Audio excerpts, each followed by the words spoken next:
Olá! Bom dia! Você está assistindo ao Repórter Visual, um programa acessível da TV Brasil. E as novidades sobre o nosso programa você também pode acompanhar pelo facebook.com/visual TV Brasil. O Repórter Visual começa agora, o primeiro programa jornalístico da TV brasileira feito em Libras. Há 11 dias, rompi a barragem de Brumadinho, em Minas Gerais. Um crime que até agora matou mais de 100 pessoas, incontáveis animais e deixou imenso prejuízo ambiental. No estado, quase 6 milhões de mineiros vivem ainda em regiões com barragens.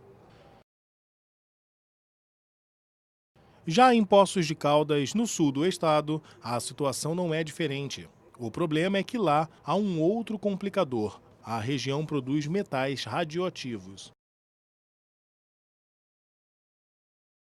Depois do crime humano e ambiental que ocorreu com a barragem da empresa em Brumadinho, cresceu a preocupação dos moradores em relação à situação das barragens de Poços e região. Segundo a Fundação Estadual do Meio Ambiente, Minas Gerais possui 698 barragens no total, 45 só no sul de Minas. Em Poços, 17 no total, e em Caldas, 2 barragens que ficam dentro da empresa INB.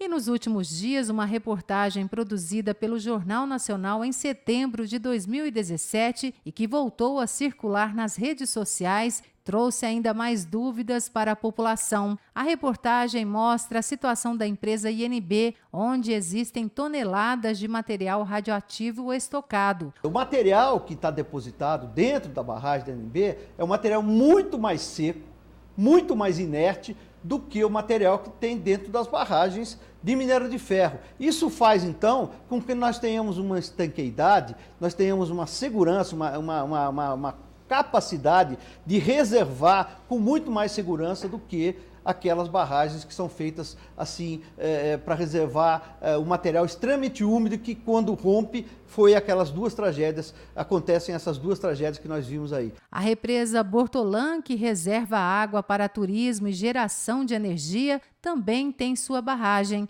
O mesmo acontece com a represa do Cipó, criada para garantir o abastecimento de água na cidade, e também a represa Saturnino de Brito, criada para evitar enchentes no centro de Poços. Na verdade, o que vai acontecer dentro das gestões públicas é um remédio e não um cuidado anterior e preventivo para a cidade poder caminhar sem os seus percalços. As empresas Alcoa e INB afirmam que todas as medidas técnicas são tomadas para que não haja risco para a população e nem para o meio ambiente.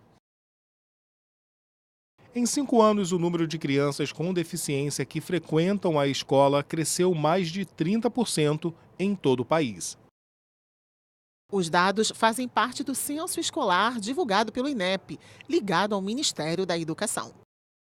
O diploma do ensino médio tem um significado especial para Igor.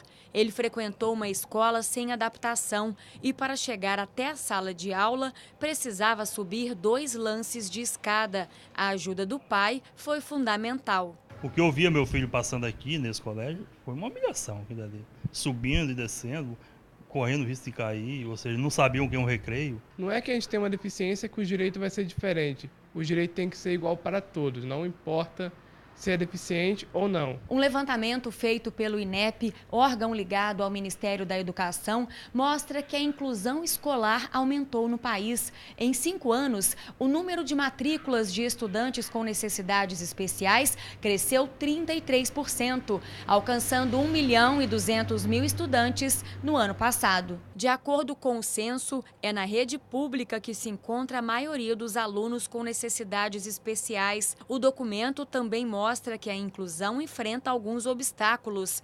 Menos de 40% das escolas públicas de ensino fundamental têm banheiro adaptado.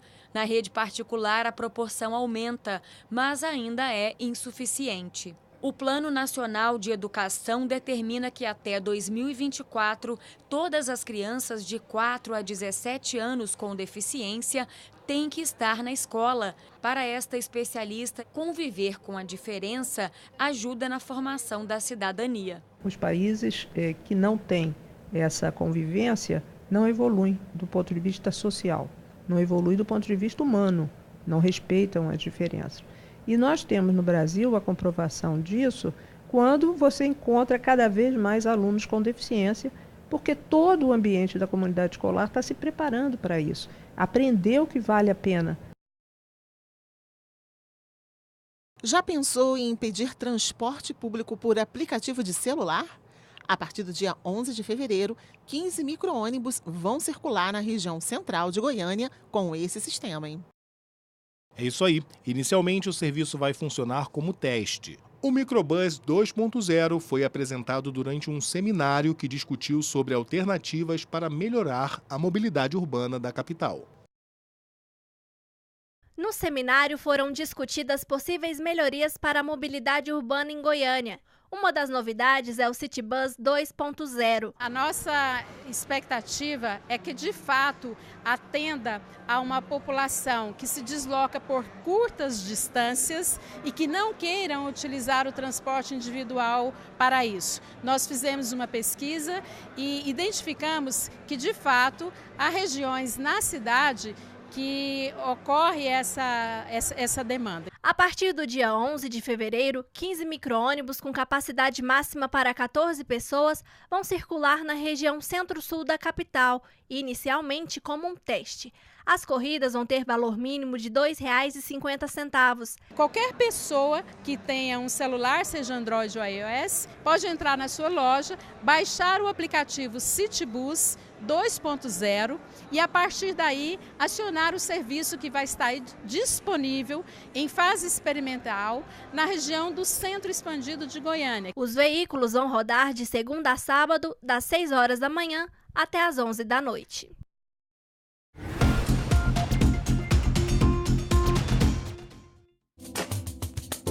Profissão.